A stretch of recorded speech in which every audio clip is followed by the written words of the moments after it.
தமிழர் விடுதலை படையை சார்ந்த தமிழரசன். ரொம்ப நேர்மையான மனிதர். எனக்கு தெரிய இந்தியாவில் பிறந்த ஒரு வீர இளைஞர். இளைஞர்களில் அப்பேற்பட்ட ஒரு அறிவாளியை நான் இதுவரை சந்தித்ததில்லை. ஆனால் தன்னால ஒரு தமிழ் என்ன பண்ணுவாரு, கொடைக்கானல் ஒரு குண்டம் வைப்பாரு, வெடிச்ச உடனே உரிமை கோரிடுவார். இந்த குடமுருட்டி ஆறுல ஒரு குண்டம் வைப்பாரு, ரயில்வே ஸ்டேஷன் போன் பண்ணி ரயில் விடாதுன்னு சொல்லி போட்டு கொண்டு வச்சுக்குவாரு.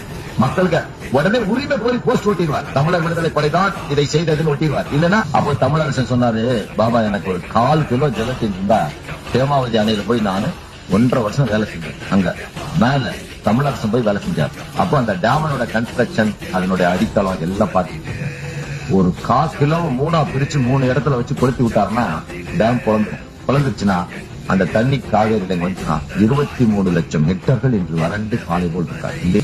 அவர் கையில ஒரு 2 கிரனைட்டு ஒரு ஸ்டன்கன் இருக்கு. பொதுமக்களை சொல்லுவார். அதான் அவனோட பெருமை. தமிழ் மக்கள் யாருக்கும் தமிழரசனால் துளி அளவு கூட கெடுதி கிடையாது.